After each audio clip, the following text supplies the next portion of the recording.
Hello, everyone. Welcome to our weekly discussion series that's hosted by the Chaldean Cultural Center in collaboration with U of M Detroit Center, Unique Voices in Films, and CMN TV.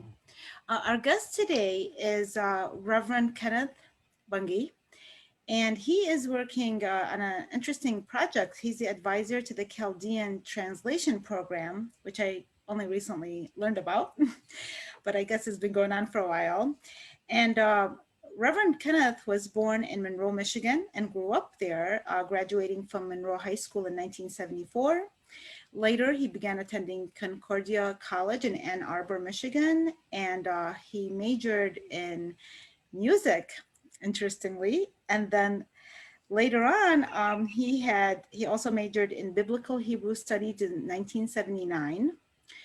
In the fall of that year, he spent 2 quarters at Concordia Seminary, St. Louis, and he switched gears and enlisted in the Air Force, serving as an Arabic and Hebrew linguist for 20 years. And this is why he showed me a shirt earlier. First of all, welcome, Reverend Kenneth. We're very happy to have you. Thank you. Good to be here. And I think you have a shirt there that represents all the languages that you speak. And would you like me to show it? Yes, I would. What this is the organization that I was working full-time with was Lutheran Bible Translators. And so this shirt is a way of people looking at it and then contributing. It has a hashtag on it. So, and I'll just do it. I think I'll just hold it up. And the print is small, but it has Arabic, and then it's all the English in the middle, of course, but on top is Arabic, and then on the bottom is Surah, but it's an Arabic script. Oh, and you know what? I can see it much better now because I have the larger screen, and it says "Hut kalam Allah ben Edain, Giving Tuesday," and can you read the bottom? The bottom part, so you have the Arabic, the English, and then the bottom part is in the Aramaic language, but it's written with Arabic characters. Yeah, so Duri Tanathat Maria, what's Billy Dathé.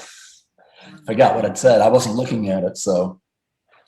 Yeah, that is very beautiful. And is this part of, are these shirts part of the project? Because I know the translation is, the Bible was translated in Arabic and now it's in Chaldean. And are there different languages that it's being translated into? Well, the shirt is not part of the project. That's just because each American translator, to be reimbursed for our effort, we have to be part of a translation organization in some way. So this is one way for that organization, Lutheran Bible Translators, to make it aware to people that this is what we're doing. We're putting the words of the Lord into the hands of the people, which is our goal as a Bible translation organization. So, and as well as it apparently, because it has a hashtag on it, apparently it has a way of people to helping with the project by contributing. And so tell us a little bit, what is the Chaldean translation program, and how did you get involved in it? Since you're non-Chaldean, especially, I think. Well, I am the supervisor. Of course, I'm working with a translator. There have been other translators in the past who helped translate the New Testament. And I'm the second advisor on this project. The first one was Jim Kaiser, who was also from Michigan.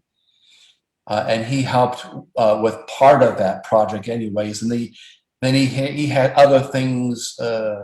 He moved up the ladder, you might say, to supervise more projects in the translation fields over in Africa. And I was looking for a project to help with the translation, but to stay in the United States and not go overseas. And I told him what my experiences were. And he says, well, that fits us very well. to be able to understand the Arabic writing system, and because the translator does not work well the computer. So we have software that we help us to keep track of the translation, and I use Skype, and I do a show screen, and he tells me what to write, and I type it in with an Arabic script. So this sounds like it's, when did this project start? Because it sounds like it would be a very, it sounds like very consuming and elaborate project. And you're saying that the New Testament has already been translated. Is that correct? Is it like completely done? And then you're just Yes. working on the Old Testament? The New Testament is finished, and it's available for purchase. Where can people purchase that? Oh my goodness, I haven't seen that. I should know that at the top of my head. If you send us the Yes. information, we will include it when we with the recording of this video. Yes. I just found it the other day, and I didn't put it in my notes. That's my. Okay, so that part is done, and then right now, where are you guys at with the Old Testament? How far are you? We are working. Well, we have done some books that were they were near and dear to the heart of the Chaldean community. We did Esther, we did Nehemiah, and we did we did First Samuel, mainly because that's an easier book to translate, because it's not poetry. The grammar and the language is easier. So we did that kind of just to get our feet wet, for me to work with a translator. Mm-hmm. And then we started working through Genesis, and we're about chapter 36 of Exodus. I believe that project started in about 96 or 2006, thereabouts. And when it started, how was it initiated? Because like the fact that it incorporated the Chaldeans. So was there a community that initiated it here in Michigan, since Michigan has such a large population of Chaldeans? Well, it was initiated by a group called Aramaic Bible Translation, which is connected and loosely connected with my memory is not always working like it should. I'll think of it later. So this is a different group. Is this group still existent, or did they end up? Well, Aramaic Bible Translation, yes. But it's people who are trained in translation techniques, and then they have reached out to find Aramaic speakers. So in some different dialects. So Assyrian, right, for example, and then of course Chaldean. And so they've linked up with church entities to help find people who are gifted in translation, and whether they've already had translation skills or they needed help developing those. So our translator, Salamatisha, he was given a book to read and some guidance, and so he learned some translation principles, which wasn't too hard for him because he already was. He had classical Arabic training anyways in Iraq, and he worked with a newspaper as an editor. So he kind of understands the translation world anyways. Mm-hmm. That is so fascinating.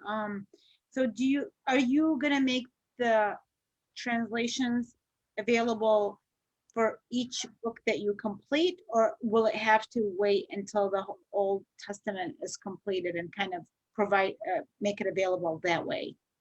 Well, we've entertained the ideas of having some of those books that we did earlier on available as a little group. But, and then beyond that, it's always a matter of what are the needs of the community. What would they like? What benefits them the most? Do they want to wait?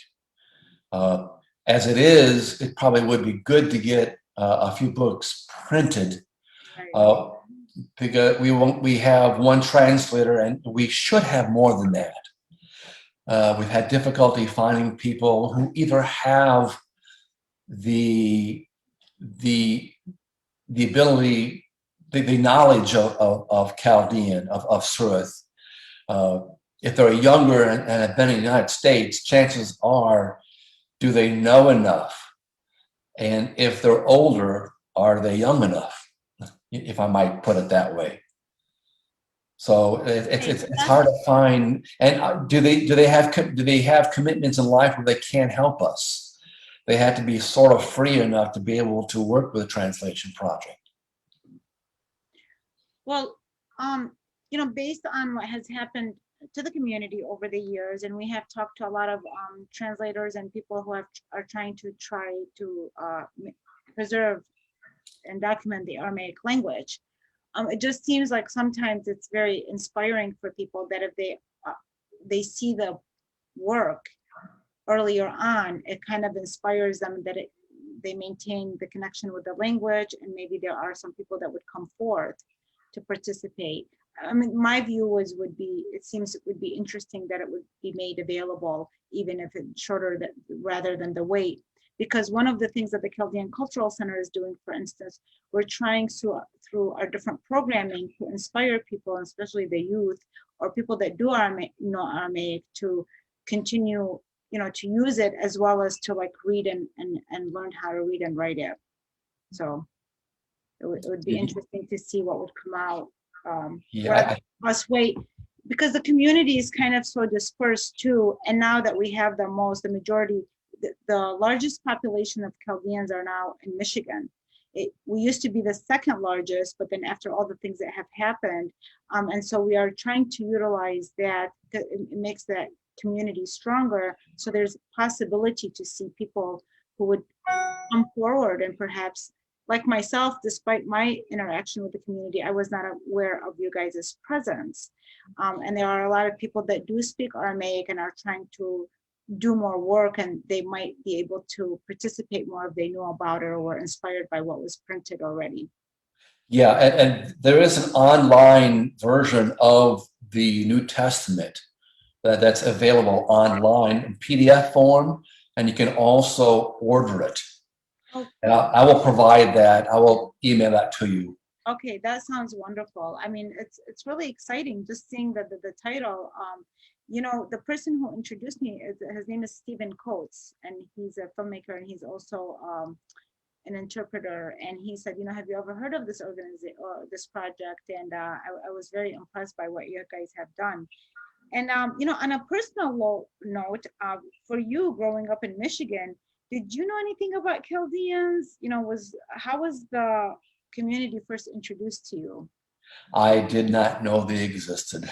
No. Not until I was in communication with Lutheran Bible Translators to work with a project, and they it was already going on when I was retiring from the Air Force. It was after accepting a call as a pastor in Minnesota. I've never served as a pastor in Michigan, but even though I grew up there, so I was in Minnesota, and I served as with a congregation for about 3 years there, and then right away I started training with Lutheran Bible Translators by going to different. A condensed version of schooling, since I already had certain education behind me. So I spent two academic quarters, 2 or 3, up in North Dakota. So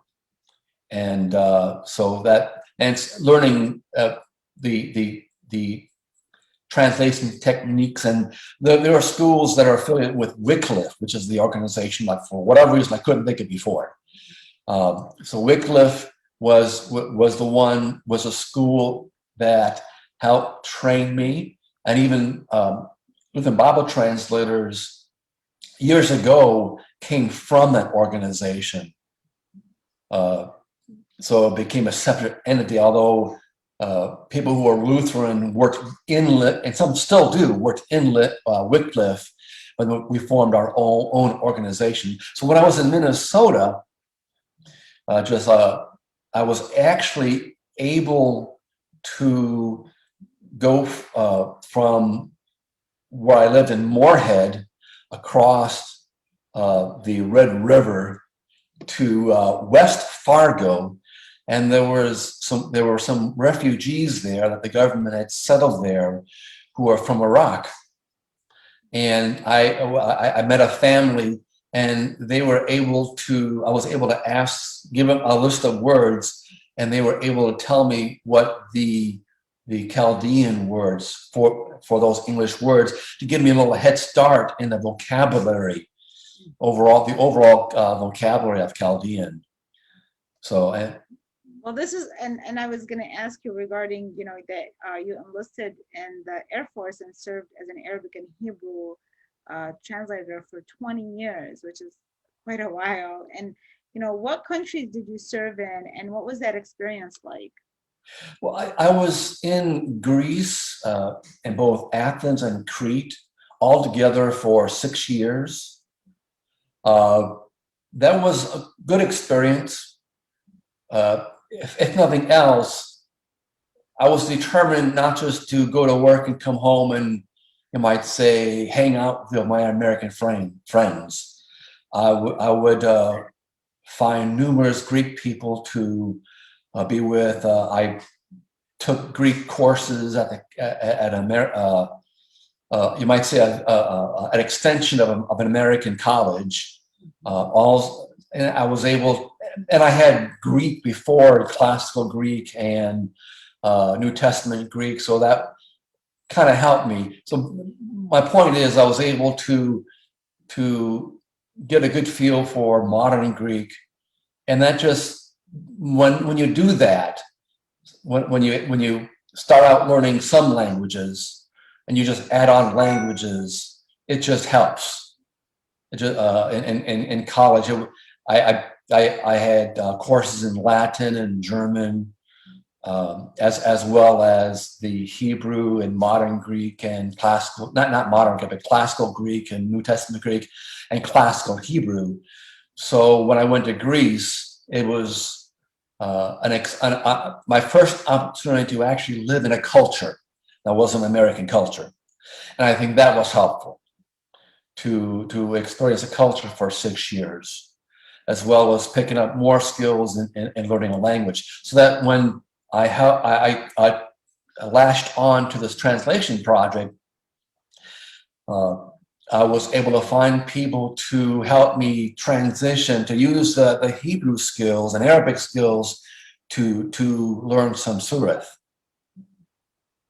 And well, you live in Texas now, right? You said, so you served as pastor in different states, but you said not Michigan, just Minnesota, and now you're in Texas. Yes. So I'm assuming, I don't know if there is a large Arab, or is there even a Chaldean or a Syrian community in Texas? And how has, what are the communities like outside of Michigan? Michigan now, most people do know about the Chaldeans. I know not that long ago, actually, they did not. Especially like prior to 2014, they really were not as familiar with the Chaldean or Assyrian community. Now they are. How about the other states?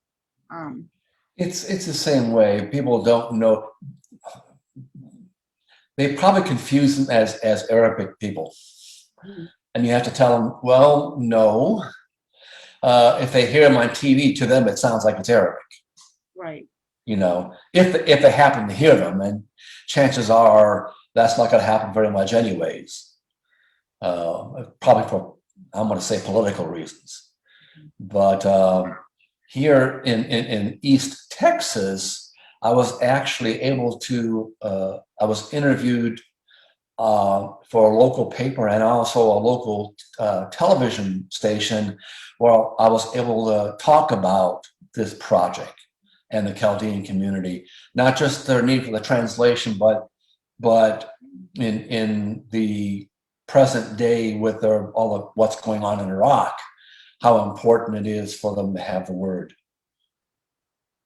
Yeah, and we really appreciate that. It is, it's through education and information and awareness. How else is anybody going to learn about these things if we don't share these stories of what we know? And sometimes because we're not able to be in other states, and this is where we're based, Michigan mostly, although there's others, in Chicago, a large Syrian community, but there are many states, and the United States is fairly big.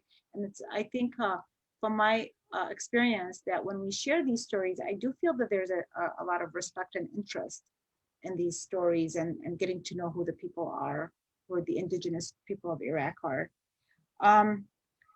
So what has been the most rewarding aspect of being part of this translation program, and not just necessarily for the Chaldean, but just being part of this project? What has that been for you?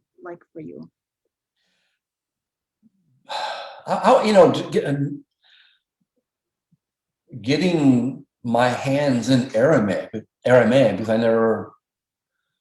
learned a little bit of biblical Aramaic, but it's been very worthwhile learning some of the grammar and the new vocabulary.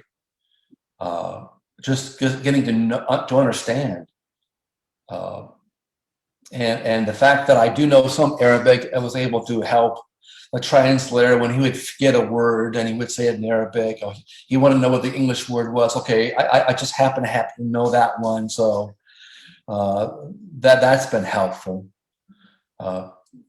Also, being able to go through, in addition, because as an advisor, I'm the main responsibility I have is to make sure the project keeps on going. And so I'm really glad we have this interview to make it more known, and that we can get more people to help out. Not just translators, but we need people to look at what we've finished and say, yes, this makes sense. This is how we put these words. This is how we use these words. And even getting a cross section, young people, older people, that's always helpful. And I lost my train of thought. That was a detour, and I went with a detour, and I lost my train of thought, which is okay, I guess. Would you say that there is, because my next question was, what has been the most challenging aspect of the program? Would you say that's one of the challenging, as maybe the outreach and getting people familiar with it? Familiar with it, and because of that, finding people who are qualified and willing and are able to help out. Funding is a big issue. I knew one person who knew poetry very well, and she would have been a great asset, but she would have had to been reimbursed a little bit more than what we had at that moment. So funding can be a big issue to help people. Because they need to work for a living. So I'm reimbursed, but not there. I come from a different system, and so the translators are reimbursed through different means that I'm reimbursed for, and that can be a challenge. It's a big challenge. That's one of the biggest challenges, and it may also be that the perception of how much of a translation, how many, what is translated has been debated.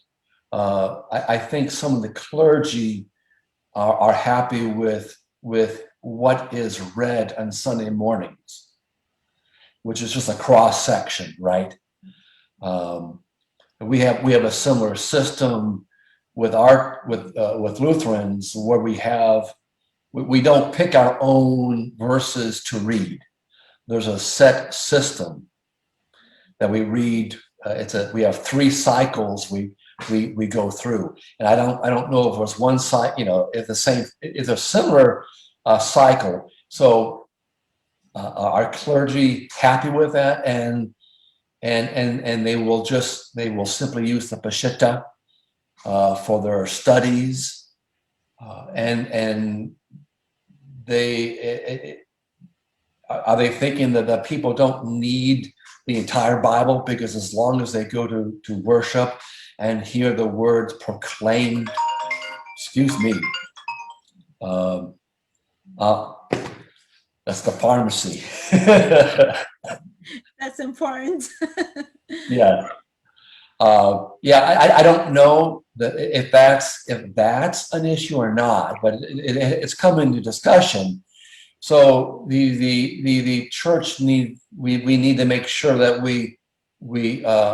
what does the church need? What does the church want? Is it mainly for the priests and elders to read on Sunday and to do the chanting, the psalms? How many people want the Bible in their Aramaic language now, or are people learning English enough? That's good enough for them. What is the need? It's not for us as an outside source to tell the church what it needs, because that's not how it works. It doesn't work very well, that we know better attitude. So we have to know what does the Chaldean church need and want. And that's it might be a constant communication process. Yes. And so that leads us to the last question is, I guess, and I know that you said that it's up to, the community and the church, but what advice would you give Chaldeans who are trying to document and preserve the Aramaic language in the United States, where really this is where we would be able to do so given the resources available to us? I'm sorry, my phone is talking to me and is distracting me. Oh, that's okay. No, I was just saying, last words, any advice that you would give the community who are interested in preserving and documenting the Aramaic language here in the United States? Well, of course, I understand it's a spoken language. So do they know how to read? Can they communicate with, can they call the CCC and say, do you have programs to help us to read? University, is that existent anywhere? I know there was an Assyrian effort, more Assyrian dialect, and I was actually going that route for a bit, but there didn't seem to be a Chaldean effort to teach, online effort rather. And I'm sure there is a school in Detroit to help people, or maybe a couple schools. Yeah, I think the University of Detroit has some classes they had in the past, and there's a Father Bazi who's in California who teaches quite a bit in a college. And so, but it would be great. Like we can connect people. This is what the whole purpose of our interaction. So it's just about connecting different people who are interested in the same thing. I would stress that you understand scripture in the language you grew up with, what you speak at home. Mm-hmm. That's the language that you will understand scripture best. So even if, and it depends on the age, of course, of Chaldeans in the US. Younger people, they can understand English as well as they can Chaldean, but the older Chaldeans, they'll understand much better. But then again, do they ever learn Chaldean either in the Syriac script or the Arabic script? Because and by the way, it's available in both online, the Syriac script. But I'm imagining that's more something that the clergy will identify with than lay people who are probably more likely to know Arabic script if they lived in Iraq. So Well, please make sure that you send me the links, and I will share them with the recording. I really appreciate your time, and thank you so much for working on this project. It's very meaningful for us, and you know, we'll connect soon about this. We'll keep following you to see where this project goes and if we could be of any assistance. Well, thank you. I've enjoyed this time. Thank you so much. Have a wonderful day, everybody. And you too. Bye-bye. Shame. Islam.